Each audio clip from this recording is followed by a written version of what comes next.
Bueno, voy a comentar de manera relativamente breve mi apreciación de la película de Menú que vi hace poco y que me pareció muy interesante. La verdad es que sí me gustó la película.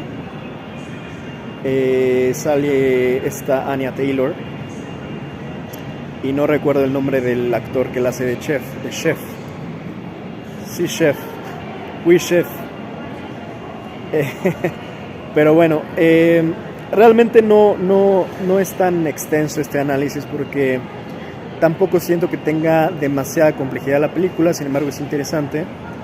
En este caso, ¿qué fue lo que me llamó la atención? Veamos, sin entrar en mucho detalle ni por orden, porque la verdad es que lo voy a hacer un poco de brainstorm, así lluviecita de ideas, lo que me vaya acordando. Vamos a decir que es de este tipo de películas. A mí lo que me sorprendió, porque la verdad es que yo estoy muy habituado a ver, por ejemplo, películas de chefs y de cocina y demás, porque bueno, me gusta cocinar. La verdad, yo no había visto el trailer, entonces en general yo nunca veo los trailers, porque no sé si les pasa, pero ya los trailers generalmente están muy mal hechos. O sea, digo, ya desde hace 50 años te ponen trailers donde prácticamente te están dando todas las mejores escenas de la película, ¿no? Ya no es una venta, sino prácticamente te ponen la película resumida en 3 minutos, ¿no? Ya nada más falta que nos spoilen los finales, ¿no? En los trailers, pero básicamente ya te dan las mejores escenas, te las ponen en el trailer, ¿no? No son tan ingeniosos realmente el diseño, porque lo que debería ser un thriller es generarte de manera muy sugerente,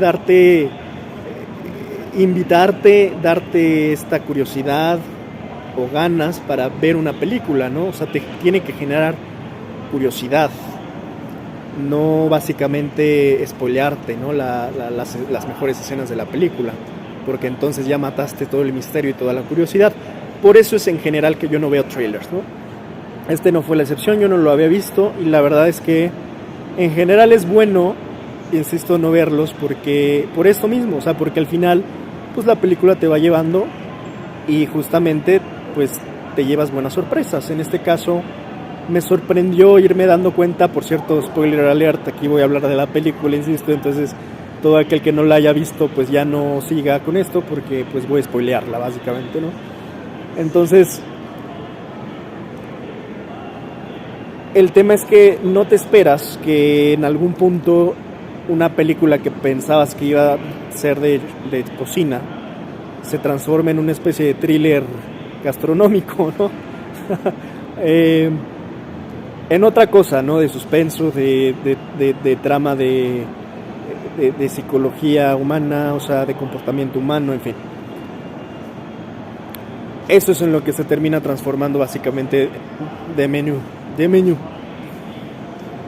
Y eso es lo que me gustó, ¿no? O sea, esta cuestión de que yo no me esperaba que de repente estuviéramos ya con un thriller. No sé si sea thriller como tal, pero bueno, donde ya estamos hablando de muerte y sangre, básicamente, ¿no? Ese es el spoiler. Ahora, ¿cómo se va llevando eso? Pues de una manera muy interesante, ¿no? De entrada, ¿quiénes son? Al inicio no sabes nada, ¿no? No sabes los contextos de cada uno. Pero bueno, el punto es que en la película, que es además, ahora sí que creo que basado en hechos reales, eso, pues ya sabes, ¿no? Hay experiencias de lujo para literal VIPs, para personas que pueden acceder a ciertos privilegios, ciertos lujos que pues millones de personas no. Y entre estas exquisiteces, por supuesto, está el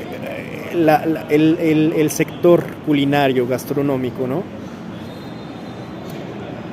Es así como se conforma esta experiencia para algunos privilegiados, potentados, personas pues bien acomodadas, que realmente nunca te dan así como toda la descripción de quiénes son, pero al final lo único que importa es que son personas que tienen la posibilidad de acceder a cosas que la mayoría de los mortales que viven del salario mínimo no. Y ellos, al ser entrepreneurs, al ser tiburones de grandes empresas, políticos, lo que sea que sean, sí pueden, ¿no? Entonces se conforma pues este grupo de participantes que son los que van a vivir la experiencia en un restaurante muy sofisticado, con chef muy sofisticado, con un menú supuestamente también muy sofisticado, para crear finalmente una experiencia gastronómica muy sofisticada para este grupo de personas. Finalmente, desde ahí ya se empieza a ver algo interesante, ¿no? Que es quiénes son los que conforman este grupo. Para no irme en el análisis total, porque realmente esto no es que yo les quiera contar la película, sino darle mis highlights sobre cuáles me parecieron los puntos más relevantes, pues es eso, o sea que hay que entender este contexto que me parece relevante porque es el inicio que al final explica todo, ¿no? O sea, ¿quiénes son estas personas? Ahora, ¿qué es lo común que te encuentras justamente en este sector de personas? Pues eso que proyecta la película, o sea, te encuentras personas pues muy rimbombantes, muy exquisitas, muy piquis,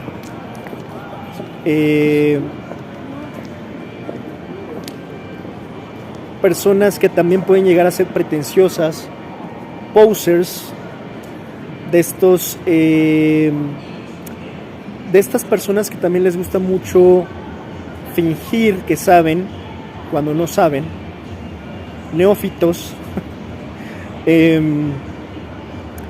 personas que por supuesto viven del qué dirán, viven de la idea de lo material, de que solo aquel que posee cosas tiene algún valor, muy materialistas, muy superficiales, e insisto, también muy a veces perdidos en el mundo, ¿no? O sea, son personas que creen que el estatus es más importante que los principios, ¿no? Que los valores humanos.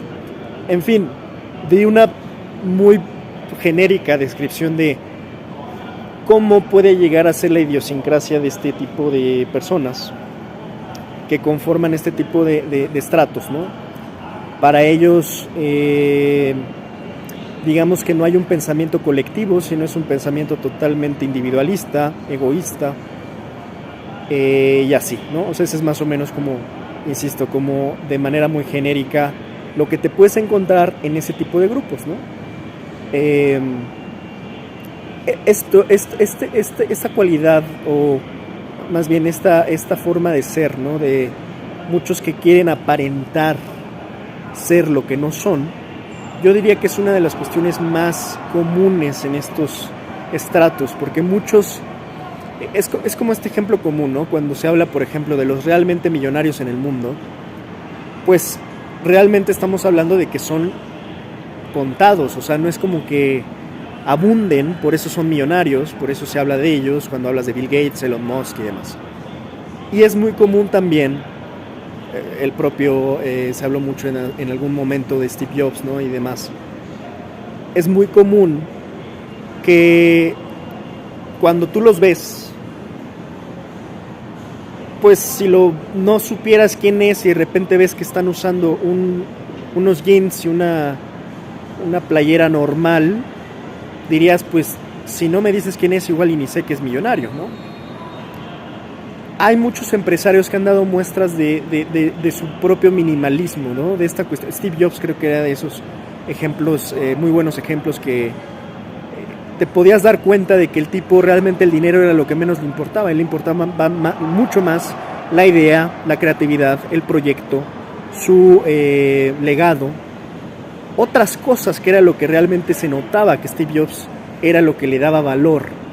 Él se sabía millonario, y sabía que el dinero tiene una utilidad, pero al final el tipo era un artista, un empresario artista, que su verdadero valor agregado no estaba, él sabía que no lo iba a dar a partir del dinero, sino que lo iba a dar a partir de su ingenio, de su innovación, de su creación. Esa es una forma, para mi gusto, muy interesante de algunos empresarios de ser, pero no es la generalidad. Y lo peor está en aquellos que no son empresarios ni millonarios, que es donde en realidad está la gran mayoría de aquellos que se creen, insisto, millonarios, super empresarios, que tienen más bien complejos de inferioridad o demás, donde llegan a proyectarse o quieren tanto proyectarse como lo que no son, que terminan, insisto, formando parte más bien de los que fingen ser algo que no son. Eso es más o menos como el contexto del grupo, que no es menor en el menú. Ahora, esto no es como que solo tengas que verlo en la película, ¿no? O sea, esto basta que voltees a tu alrededor y te vas a encontrar generalmente a muchos de estos que estoy escribiendo. O sea, estos posers, bluffers, ¿no? Que les gusta blofear, decir que tengo esto, tengo aquello, tengo este negocio, tengo este auto, tengo esta casa, tengo estas vacaciones, todo lo quieren presumir. O sea, viven como de esta apariencia, ¿no? De que quieren demostrarse y demostrar a otros que valen, y peor aún que valen por lo material, ¿no? O sea, que su valor está en querer algo que no son, y además con esa misma apariencia que se crean, querer ser validados por otros, porque eso es lo más interesante, ¿no? O sea, si no tuvieran espectadores, ellos no lograrían lo que quieren, se sentirían ignorados o inexistentes. Aquí lo curioso es que necesita cerrar el círculo de su vanidad, de su autoengaño, de su egolatría, teniendo espectadores. Por eso es en gran parte, y aunque les duele a algunos, que Instagram, por ejemplo, redes sociales como Instagram, han tenido tanto éxito, porque hay una gran cantidad de personas que les encanta que les aplaudan, que les encanta ser validados, que les encanta presumir. Y bueno, si tienes, que bueno, pero hay incluso quien presume lo que no tiene, quien finge, ¿no? Estos que a veces se toman fotos de su reloj, o sea, son cosas que dices, a ver, si a ti el reloj te hace muy feliz, qué bueno, te lo felicito. Aquí la gran pregunta es, ¿qué necesidad tienes de que la gente lo vea, ¿no? Y son estos, insisto, este remix de gente pretenciosa, poser, blofera, que vive del qué dirán, y que además son pues bastante patéticos, porque curiosamente son muy débiles. O sea, son muy fácilmente destruibles ese tipo de personas, porque cualquier comentario les puede afectar demasiado, porque si de repente ya no viven del qué dirán, entonces de qué van a vivir. Si de repente, yo siempre juego con eso, ¿no? ¿Qué harías con esta gente que vive de eso? Le cierras un día el Instagram, se te mueren, porque dicen, es que ahora qué, o sea, mi vida fake, ahora dónde la voy a crear, ¿no? O sea, ahora voy a tener que vivir una vida de verdad. ¿Y qué likes me van a poder salvar mi autoestima? ¿Cuántos likes voy a necesitar en la vida real para poder subsistir? Entonces se empieza a distorsionar un buen esto, pero insisto, existe. Insisto que basta que uno voltee para darse cuenta, pues, de que estamos rodeados de este tipo de personas, ¿no? Que fingen, que son pretenciosas y que pues básicamente viven vidas falsas, vidas ficticias, y que en gran parte me extendí un poco en dar este contexto, porque si tú analizas de menú, también hasta ahí hay un menú. O sea, de alguna manera también hay una noción de menú de personas, qué tipo de personas hay, ¿no? Y en este caso el chef, por supuesto que de inicio planeó perfectamente a qué tipo de personas iba él a reclutar para esta experiencia sorpresa que les iba a preparar, ¿no? Aunado a esto está un tema de principios que ya pasaré en un momento a hablar, pero de inicio quiero comentar que este es el contexto inicial de estas personas, pero no solo se queda ahí. Vamos a decir que ya va pasando la película. Una cuestión nada más aquí que yo quisiera agregar, porque insisto que no quiero aquí narrar toda la peli, es esta parte que yo he comentado mucho con un amigo, donde a veces hemos comentado esta cuestión. Por ejemplo, ¿dónde te puedes dar cuenta de esta gente que a veces pretende hacerse el exquisito? O sea, hay muchas personas que se hacen las exquisitas cuando a veces ni siquiera tienen idea o noción de lo más básico. Por ejemplo, una de estas áreas de experiencia placentera, digamos, muy común es cuando estás en el tema de los vinos, por ejemplo, ¿no? Ahí te puedes encontrar una gran cantidad de bloferos, de posers, que insisto, se quieren hacer los expertos, porque aparte cabe decir que la industria per se es una industria especializada. Pero vamos, hay gente que sí se dedica a eso, hay gente que sí sabe todas las propiedades, todo lo que implica, todos los procesos, el viñedo, la campiña, la tierra, el vino, la botella, la barrica, la maduración, en fin, la cepa de uva, la región, todas esas cosas, por supuesto que se analizan de manera muy seria por especialistas, enólogos, sommeliers y demás. Agricultores, ingenieros, agrónomos, en fin. O sea, hay una industria que realmente se dedica a tratar de producir los mejores vinos. Ese es un tema. Aquí la cuestión es que están los posers generalmente en aquellos consumidores que viven ese tipo de experiencias y que, insisto, se hacen los exquisitos en estas áreas, ¿no? Y a veces, insisto, esto lo puedes ver hasta en un mismo restaurante. O sea, en un restaurante puedes encontrarte personas que se quieran hacer los exquisitos, y si lo sabe, qué bueno, pero hay muchos que ni siquiera lo saben y se quieren hacer los exquisitos, pretenciosos, posers y bloferos, ¿no? El tema que hablo muy comúnmente con mi amigo es que a veces en algo tan básico, vamos a decir que si te vas a ir a las normas, estas supuestas normas de etiqueta, que yo me las paso por el arco del triunfo francés, para que sea elegante, yo siento que, vamos, hay que agarrar lo que te sirve. Yo soy de esa idea, ¿no? Esta idea de como querer hacer la elegancia como si estuviéramos en la época de la reina Isabel I, pues yo creo que, insisto, hay gente que le gusta, ¿no? Que es como de pipa y guante, pues que se guía por este tipo de cosas. Yo digo, a ver, vamos a mantener lo que sea útil, ¿no? También vamos a adaptarnos, vamos a aprender lo básico, si acaso. Y esa es la cuestión más curiosa. O sea, en aquellas cosas que son hasta básicas, que es lo que hablo con mi amigo, hasta en esas cosas los pretenciosos suelen tener errores. Por ejemplo, hace no mucho yo veía la película de James Bond, ya con no me acuerdo el actor, pero el güerito, digamos, el último, y me daba cuenta que, por ejemplo, en diversas escenas donde sirven vinos, James no toma la copa de manera correcta, digamos, o sea, de manual, no la toma como by the book, ¿no? No sigue la norma de cómo tomar una botella de vino. Y aquí, para no extenderme, la noción y la regla es muy sencilla. Se tiene que agarrar la copa del tallo. Y esto, algunos hasta expertos en vinos pues comentan que tiene hasta una cierta explicación, en el sentido de que no calientes el líquido de la copa, no la agarres de la copa sino del tallo, precisamente para evitar ese tipo de cosas. Y pues por simple tradición, insisto, regla básica, pa' pronto, ¿no? Lo cual me llamó mucho la atención verlo, que no lo hacía James Bond en sus películas, ¿no? Yo decía, oye, pero si es un tipo que anda en carros de lujo y en naves de lujo y todo es de lujo, relojes de lujo, perfumes de lujo, trajes de lujo, qué curioso que James no agarre la copa, no tome la copa de manera básica, porque, insisto, es una norma básica, además no es complicada, ¿no? Y lejos de que o sea, yo dijera, ay, es que qué naco, ¿no? O sea, en México lo resumirías mucho en qué naco el tipo, o sea, no sabe agarrar una copa, güey, ¿no?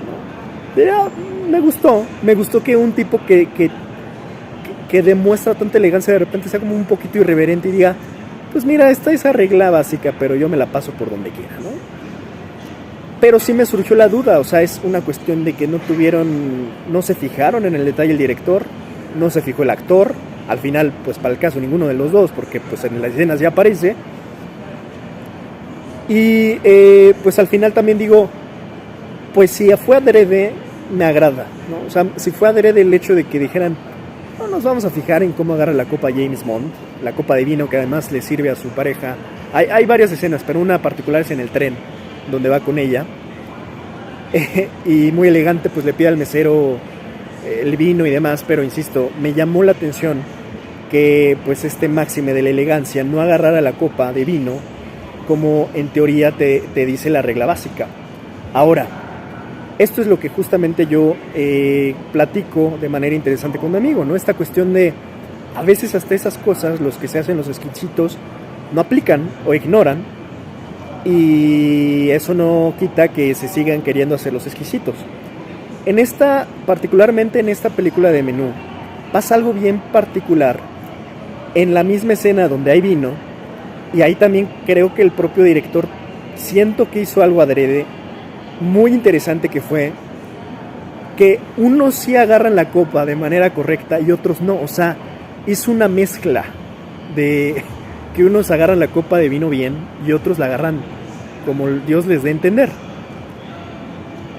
Yo sospecho que eso fue adrede y que además es algo que ocurre, ¿no? O sea, tú cuando vas a un restaurante, así sea el más elegante, el más lujoso, vas a encontrar eso. Insisto, esta situación curiosa entre gente que es exquisita y que tal vez agarra la copa terriblemente, y gente que tal vez realmente le gusta el vino y sí sabe agarrar la copa y no se anda con tanta exquisitez, ¿no? Es algo muy curioso. O sea, en lo personal es algo en lo que me fijé en esta película y que ocurre además, insisto, no en cualquier restaurante, sino, insisto, en uno donde en teoría les están dando una experiencia sumamente sofisticada a personas pues muy classy, ¿no? Entonces no es menor, porque estamos hablando de que tanto el proveedor de la experiencia como los consumidores de la experiencia eran de top, ¿no? Nivel top, de top level, ¿no? Y aún así sucede esto que yo comento. Ahora, para irnos más rápido, porque esto no quería que se extendiera, ya pasando de nuevo a la trama, hay por ahí una escena donde está la famosa escena de los tacos, ¿no? Cabe decir que hay una escena del pan que también está muy interesante. Igual un día hago un video particular de todo el menú, ¿no? Específicamente, ahorita lo quería hacer muy general, de lo que me acuerdo, como iba diciendo, pero hay una escena del pan. Me agrada realmente la simbología que hace el chef, ¿no? Donde les dice, ahora no van a comer pan porque pues el pan, les da todo el contexto del origen del pan, desde qué tiempo se come pan, y que muchas veces es lo que más manoseamos y menos pelamos y menos valoramos, ¿no? El pan. Bueno, hasta en la Biblia está el pan, ¿no? El pan y el vino, hasta Marcelino, que era el único que comía pan y vino, pues en este caso no llegaron ni a eso porque no les dio pan el chef, ¿no? O sea, les quita el pan y llama la atención porque justo, o sea, cuando no hay pan se nota la ausencia. Me gustó, la verdad, muchísimo la metáfora del chef, ¿no? Cuando hay pan no lo notas, pero cuando no hay pan, ¿qué tal, no? Cuando hay pan lo ignoras, y es que es algo muy curioso hasta de la naturaleza humana. Cuando tienes las cosas ni las ves, cuando no las tienes es cuando te acuerdas. El famoso quieres algo hasta que lo pierdes, o te das cuenta del valor de algo hasta que lo pierdes. Es real, ¿no? En la naturaleza humana tenemos tanto pan enfrente, tenemos tanta agua potable enfrente, que de repente decimos, oye, pues esto ya está aquí de siempre y es nuestra normalidad, pero ¿qué tal cuando ya no tengamos ni pan, ni agua, ni vino, ni pan ni vino, ¿no? Me encantó esa metáfora del chef. Ahora, estaba hablando del taco, me salté lo del pan, pero era importante. La parte del taco pues es de las escenas donde justamente ya se da el plot twist, ¿no? O sea, este gran quiebre, este parkour en la trama donde pasamos de una experiencia culinaria, gastronómica, a algo más, a sacarles el trapito a los trapitos del sol a los comensales. Es muy interesante cómo en el taco, me gustó también mucho la idea, imprimieron sus peores pecados, ¿no? Creo que ahí les faltó ahondar más. Creo que hubiera estado interesante que ahondaran un poco más y que le metieran un poco más de guión a esa parte para realmente decir, oye, este era un hijo de la chingada. Hay un par de ellos, ¿no? Hay un par de ellos donde más o menos se ve que pues eran ya no solo pretenciosos, posers y bluffers, como yo decía al inicio, sino a que además pues eran personas sin principios, en resumen, riquillos sin principios, ¿no? Canallines. Entonces, pues eran unos ricos bastante canallas, y este chef pues básicamente le saca sus trapos al sol, sus tacos al sol, y ahí es donde, pues insisto, están los pecados. Hay varios, uno hasta un adulterio ahí le saca. Y después ese mismo, recuerdo que le pregunta, oye, ¿cuántas veces tú has venido acá y realmente ni te has dado cuenta que has comido de las 30 o no sé cuántas veces que fue? No se acordaba de un solo platillo. Y eso, insisto, que también tiene mucho de razón el chef. O sea, si bien el chef no estaba bien de su cabeza, y no me voy a poner a defenderlo, como que era de estos como justicieros que se toman la justicia a su manera, ¿no? y que en gran parte, a pesar de que pues el método pues era un poquito radical, pues tenía algunas cosas como todos locos, ¿no? No todos los locos están del todo locos, tienen siempre cualquier loco va a tener algo de razón. Entonces, aquí había elegido a este grupo no de manera aleatoria, sino totalmente premeditada, porque eran de lo peor de los seres humanos. No solo eran riquillos, porque cabe decir que creo yo que no por ser rico eres malo. O sea, hay ricos, hay personas ricas que son excelentes seres humanos, y hay personas ricas, tristemente sí creo que son la mayoría, que son miserables, nefastos, sinvergüenzas, canallas, como los que aquí presentaron, ¿no? Entonces, este tipo que pues le dice, pues sí he venido muchas veces, no me acuerdo, allá es hasta la esposa la que le dice qué platillo, revela que justo para el rico, o sea, se normaliza tantas cosas desde su comunidad y desde su estrato social, que pues para muchos otros, que el mismo chef lo comenta, o sea, hay miles de personas que darían lo que fuera por estar aquí. Entre ellos le faltó agregar, yo le hubiera agregado, los muertos de hambre, los que se están muriendo, los que ya quisieran un pan de aire como el que le estaba dando ese chef. Y acá el rico pues no valora esas cosas, porque pues está acostumbrado a tener todo el poder, todo el control, todo el dinero, a hacer estos típicos, clásicos, ricos, canallas de el dinero lo compra todo, hasta la dignidad, la honestidad y los valores, ¿no? El rico se acostumbra a pensar de esa manera canalla, ¿no? De decir, tengo dinero, tengo poder, te puedo destruir y puedo hacer lo que me cante, ¿no? Esa es una mentalidad del rico común, que es el más miserable, el más canalla y el más sinvergüenza, y que desafortunadamente es la forma mayoritaria de pensar de la mayoría de los ricos, ¿no? El chef lo sabe, de hecho ya por eso es que al final empieza a hacer estos grupos. Aquí lo que le salió, digamos, un poquito fuera del plan al chef, y pues fue muy, es una contingencia, fue fortuita la aparición de Anya Taylor, ¿no? O sea, ella no estaba ni siquiera desde el inicio contemplada, tan así que en la lista de invitados no estaba, porque tacharon. Cabe decir, aquí agrego una anécdota breve mía, personal, me ha pasado eso y es sumamente incómodo, ¿no? Que tú invites a un evento, a una boda, a una persona, a una mujer, en mi caso, y por peras o manzanas, pues esa mujer ya no pueda ir. Y sí me ha pasado, porque es algo incómodo. En la lista va a seguir apareciendo, aunque tú avises, en muchas ocasiones sucede que no actualizan la lista, la original, y pues aparece el nombre de la otra mujer, la original, y no de la nueva invitada, ¿no?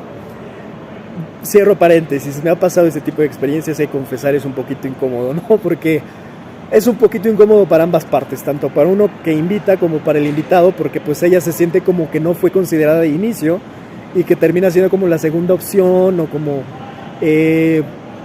ya la invitada de consolación. Y yo siento que no siempre sucede así, a veces de verdad que por unas u otras situaciones, inconvenientes o lo que sea, pues así pasa, ¿no? Pero bueno, el punto es que aquí le tocó a Anya Taylor ser esa, ¿no? O sea, la invitada no planeada. Y pues además de muy mal gusto el tipo, porque claramente ese es un personaje peculiar, ¿no? Este típico fanático. Yo siempre hablo mucho del fanatismo, que bueno, es uno de los peores cánceres de la sociedad, porque es una ignorancia exacerbada en la admiración hacia una persona. En este caso el tipo era un fanático del chef, y era tan fanático que prácticamente puso en juego la vida de su acompañante, o sea, una locura, ¿no? Entonces, prácticamente todas las mesas tenían un loco, un psicópata, un canalla de persona, ¿no? Y aquí la que se salía de ese frame, de ese cuadro, de ese formato, pues era ella, justamente Anya, que no era precisamente otra persona sin principios o canalla, sino al contrario, incluso era tan buena persona que en la menor momento que pudo, intentó salvar hasta los propios canallas. Eso fue algo que creo que en gran parte fue lo que le convenció al chef de considerar a Anya como, pues probablemente alguien que no merecía lo que les estaba haciendo a los otros comensales, que no era igual a ellos, ¿no? Aquí insisto que el chef tenía una especie de concepción de hacer justicia en el mundo, desde su posición de chef, ¿no? Porque hay una parte en donde justamente el grupito de requillos de 3 empresarios, me parece que era, pues hablan, ¿no? ¿De qué quieres? Te damos todo el dinero del mundo, como yo decía, esta forma típica, protocolaria casi de los ricos de querer arreglarlo todo con dinero, y justamente el chef dice, es que aquí no tiene nada que ver con dinero, con su sucio dinero aquí es otra cosa, ¿no? Para que lo vayan entendiendo. Hay una parte también donde he de confesar, en el paréntesis, donde la mesera, que me parece que era asiática, justamente trata muy mal a esta mesa, ¿no? Particularmente de estos tres empresarios, y donde ellos mismos de inicio creo que, o sea, cuando uno pide pan, porque no le habían dado pan, y le dice a la mesera, oye, pues dame pan, porque pues nosotros somos los que estamos pagando aquí, y la mesera se niega. Cabe decir que es una escena interesante, porque aquí se puede, creo que, analizar de muchas formas. Para no extenderme en ese análisis, diría simplemente que uno puede estar de un lado o del otro. En un restaurante normal, supongamos que nos salimos de la película y estamos en un restaurante normal con una mesera, por ejemplo, que nos está atendiendo mal. Yo lo primero que diría es que ni un comensal ni una mesera merecen que sean tratados irrespetuosamente. O sea, si yo qué hubiera hecho ahí, yo la verdad es que me hubiera enojado. En una de esas me levanto del lugar y me voy, y ya está. Pero ellos toleraron esto, o sea, toleraron el maltrato de inicio, siendo que eran los grandes, poderosos empresarios. Fue como hasta la tercera falta de respeto que ya alzaron la voz. Yo diría, en general, no hay que acostumbrarnos a tolerar ni una sola falta de respeto, porque básicamente es la forma en la que la gente le estás educando o acostumbrando a que te trate, y uno debe de acostumbrarse a siempre ser tratado con respeto y no esperar a la segunda o la tercera falta de respeto para darse a respetar, ¿no? No importa si eres el mesero, no importa si eres el comensal, ambos merecen respeto. De igual manera funciona hacia los meseros. También conozco muchas personas que tratan mal a los meseros, no son por supuesto mis amigas estas personas, pero tratan mal a estos meseros, y digo, a ver, no porque tengas el dinero del mundo o te creas no sé quién, puedes estar faltando el respeto a una persona, que además te está dando un servicio, ¿no? Entonces el tema del respeto siempre hay que entender que es mutuo. Ahora, con esto me voy a ligar, ya cierro paréntesis, pero me voy a ligar al tema de cuánto es capaz de tolerar uno. Y aquí es donde hay una de las cuestiones más fundamentales o esenciales de lo que a mí me gustó de esta película, que tiene que ver con la relación justo de cuánto tolera uno en hacer para bien y hacer para mal, o cuánto dolor tolera uno también soportar. Y esto curiosamente se liga a lo que yo hablaba hace apenas unos meses con respecto a Milgram. Cuando hablé del experimento de Milgram, pondré por acá el link para que más o menos entienda de qué hablo. Pero bueno, no me quiero extender en eso porque ya hablé de eso en ese video. A lo que voy es que él justamente, pues básicamente estudió cómo es que el ser humano se comporta respecto a ciertas situaciones, y cómo es que, por ejemplo, un ser humano puede llegar a seguir instrucciones que puedan llegar a generar perjuicio o daño en otros simplemente por la razón de seguir instrucciones. Eso es algo muy curioso que yo llegué a ver en el comportamiento de este grupito en la película del menú. ¿A qué voy? A que es muy común, porque insisto que lo de Milgram no se puede entender si no lo aplicas, o no se puede entender su relevancia si no lo ves aplicado, pero es sumamente relevante porque justo hasta esta película en el menú noté ciertas nociones de lo que estudió Milgram, en el sentido, en dos sentidos. Primero, lo que yo decía, cómo algunos comensales soportaron tanto haber sido maltratados, eso por un lado. Por el otro, cómo es que algunos primero no hicieron nada, no participaron, no hablaron de cómo estaban sufriendo, cómo estaban viendo sufrir a otros. O sea, no intercedieron ni por ellos mismos ni por otros. Y que aquí está lo más relevante que se hace con la asociación del experimento de Milgram en el menú, desde mi perspectiva. Cómo siguieron siempre las instrucciones del chef. ¿Por qué? Porque el chef era la autoridad. Así fuera el chef, y así ellos fueran más poderosos que el chef, desde su percepción, ellos siguieron la gran mayoría de todas las órdenes que les dio el chef. Si era comer con pan, si era comer sin pan, si era seguir comiendo, no comer, lo que sea, siempre siguieron la instrucción del chef, porque el chef se mostraba como una autoridad en ese lugar y en ese momento. Ahí es donde está la gran conexión de lo que hace Milgram y la gran relevancia, en cómo uno podría llegar a asumir de no, a mí nunca me va a pasar, yo nunca voy a hacer eso, nunca voy a ser de esos conejillos de indias que llegan hasta el final y que pueda llegar incluso hasta arriesgar la vida de otros y la propia por seguir instrucciones. Pues no, ahí está la muestra de que en realidad pasa más de lo que alcanzamos incluso a darnos cuenta. La gran mayoría de las personas, por una u otra razón, porque eso por supuesto tiene una explicación de muchos motivos según la persona, pero ya sea por miedo, por ignorancia, por apatía, por cobardía, no ponen un alto cuando se tiene que poner el alto. Y eso es una cuestión muy interesante de ver, de observar en nuestro comportamiento humano. Cuando uno cuando uno tiene una falta de respeto, uno tiene que poner el alto en automático. Cuando uno ve que se le falta el respeto a otro, uno también debería de, pues como un poquito de, ahora sí literal, de ser humano, si tiene un poquito de eso, decir, oye, no le faltes el respeto a esa persona, porque al final hay que entender que cualquiera de nosotros podría ser esa persona. Aquí es donde está, para mi gusto, lo más interesante que vi en esta película ligado al tema de Milgram. ¿Cómo se puede tensar tanto la liga de la tolerancia? Yo ya lo hablaba en algunos casos con la teoría de Karl Popper, ¿no? Hay que ser intolerantes ante la intolerancia siempre. En otras palabras, no hay que tolerar la intolerancia, porque en el momento en que pienses a tolerarla, va a haber un punto en donde ya no vas a saber dónde parar y ya probablemente sea demasiado tarde. Para mi gusto, esa es de las cosas más interesantes que viene el menú. Cómo prácticamente llegaron al último tiempo, cuando ya incluso habían hasta le habían dado básicamente un tiro en la boca, si no mal recuerdo, en la cabeza a uno de sus chefs, ¿no? ¿Cómo es posible? O sea, es a lo que voy con Milgram, ¿no? Que el humano pueda llegar a tolerar eso. Lo más curioso de la forma en la que lo proyecta el menú es que seguramente así pasaría en un escenario real, donde hay unos que dicen, no, todo está bien, donde hay unos que están medio paranoicos, pero al final no hacen nada y están presas del miedo, poco responsivos, ¿no? O sea, están asustados, pero no están generando ninguna respuesta para irse, para defenderse, para matar, o sea, para literal agarrar un cuchillo y defenderse entre todos. No se organizan, en fin, unos se quieren quedar, otros se quieren ir, otros dicen, eso fue parte del show, ¿no? Increíblemente el fanático dice, no hombre, esto estaba todo planeado. Por ahí hay otros que dicen, la sangre fue ficticia.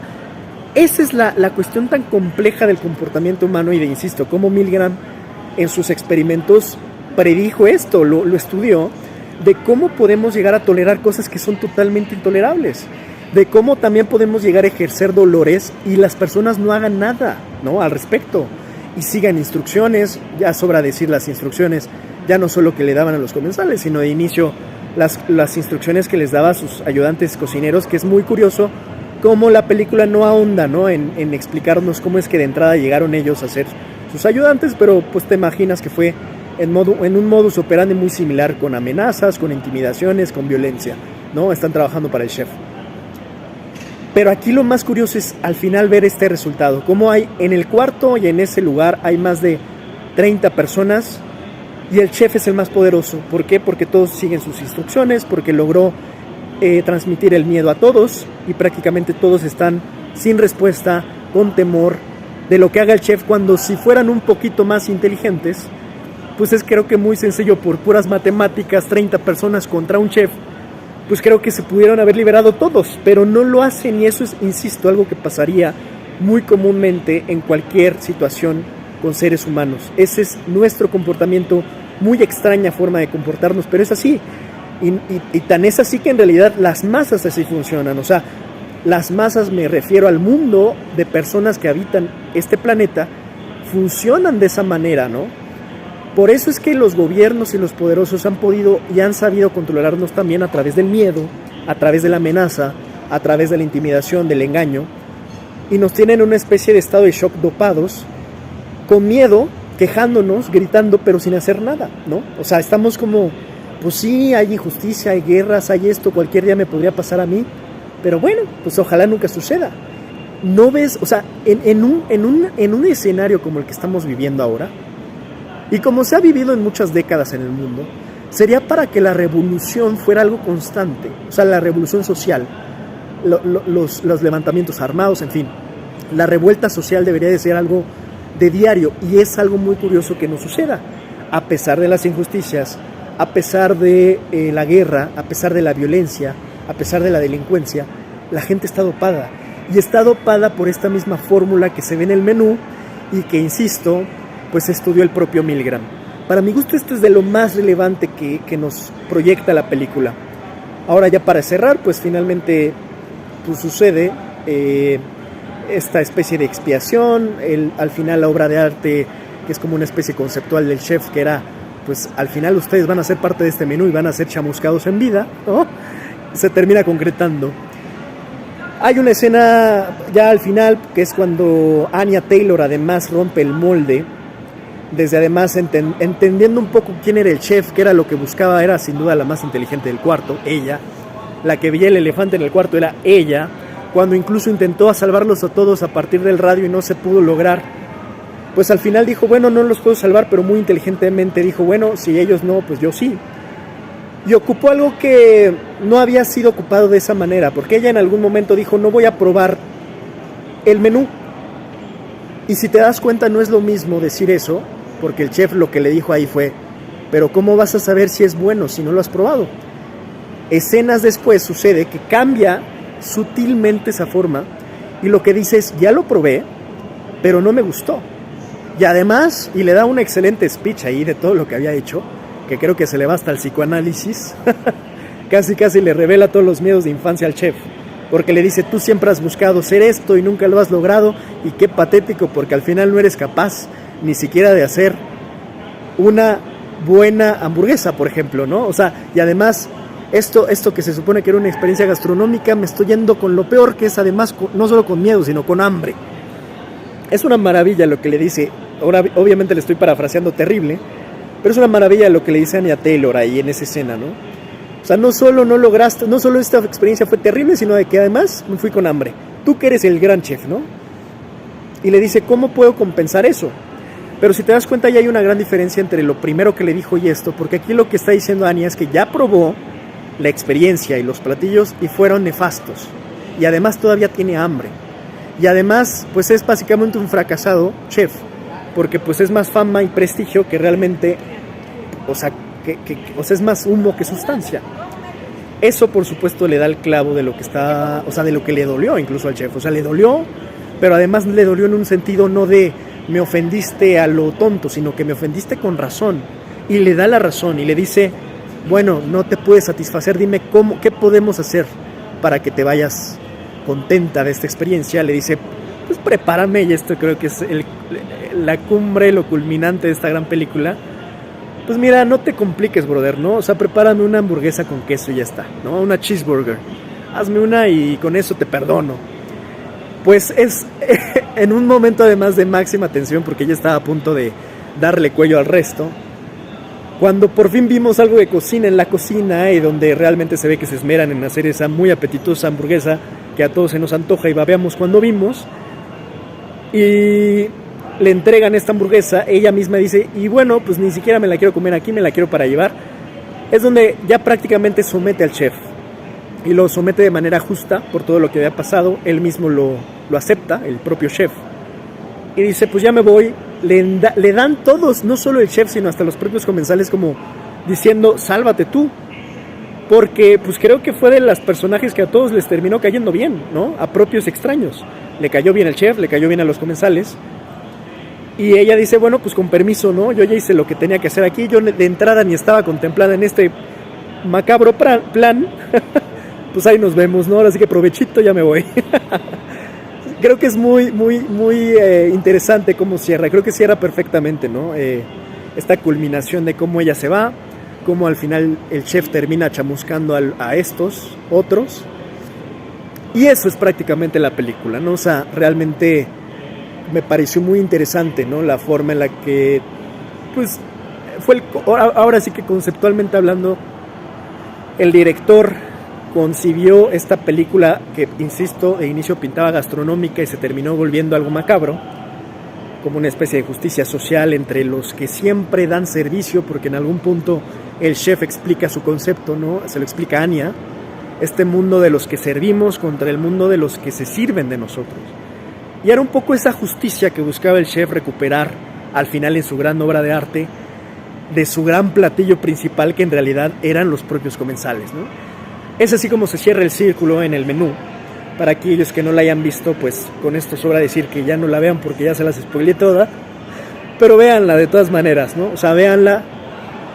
Si ya la vieron, véanla una segunda vez. Es una gran película. Y nada más doy un dato último para cerrar esto. Ya terminó, básicamente termino aquí mi análisis de la peli. Pero hago un dato adicional, un fun fact, dato cultural. Anya Taylor, que cabe decir que es argentina, che, y se le nota. Me parece sumamente talentosa la mujer. Es decir, que se me hace bonita también. Pero fuera de eso, que además obviamente como buena argentina iba a hablar de una hamburguesa, una cheeseburger, ¿no? Iba a hablar del término de la carne, hasta mucho no se puso exigente con el término de su carne. Pero cabe decir que una de las apariciones de Anya que me sorprendió mucho fue en un video de Hozier, del cantante irlandés extraordinario, del renacido, de prácticamente Jesucristo, del Jesucristo musical Hozier, ¿no? Y aparece en este video muy bueno que se los recomiendo, se llama Dinner and Diatribes, o Diner and Diatribes, que por cierto es una rolón. Pero vean el video, porque cabe decir que el video me fascina, ¿no? Es un video extraordinario de este artista. Además, este mashup de artistas entre Hozier entre un gran músico y una gran actriz, y donde además son los protagonistas de este video musical de Hozier. Me gustó mucho porque cuando vi el menú me acordé de ese video, porque tiene que ver con que en parte también ellos terminan chamuscándose, ¿no? Un poquito por otras razones, pero terminan siendo prácticamente chamuscados en una mesa, en un comedor, y se terminan aventando el fuego mutuamente.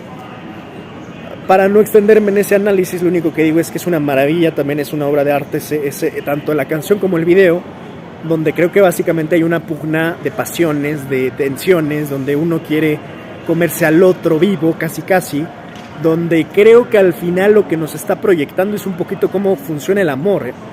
Y uno podría decir cómo funciona la toxicidad en el amor. No, yo diría cómo funciona el amor.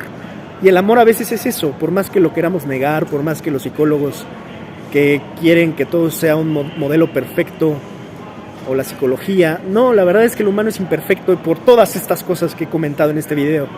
Y creo que el amor también es algo imperfecto, ¿no? Porque está hecho entre dos humanos o más, pero generalmente es imperfecto por esto, porque está hecho por humanos y el humano es imperfecto y tiene pasiones y tiene defectos y virtudes y fantasmas y monstruos y sombras y luces. Y al final, cuando combinas todo esto, pues eso creo que es lo que sucede, ¿no? Particularmente cuando sucede entre dos, ¿no? Esta gran pugna, ¿no? De egos, de poderes, de control, de pasión, de quién. Es como una especie de ajedrez. Y es curioso porque también Anya Taylor, por supuesto que sale Gambito de Dama en la serie, también haciendo un papelazo. Pero eso es justo lo que sucede. Creo que es una especie de ajedrez de quién se va a terminar dando el jaque mate, ¿no? Y creo que al final está este video musical de Diner and Diatribes de Hozier es lo que proyecta entre estos dos, ¿no? O sea, esta forma de especie como de te quiero matar, pero tampoco te quiero matar. Quiero que mueras, pero yo quiero morir contigo y no puedo vivir sin ti. O sea, lo que, insisto, termina siendo el amor, una especie de canibalismo mutuo, donde al final, entre tanta pasión, te puedes llegar a destruir a ti y al otro, ¿no? O sea, al final es una especie de hermosa destrucción, creo que el amor, ¿no? Es un fuego en donde justamente creo que terminan ardiendo dos, y eso es lo que proyecta esta gran canción.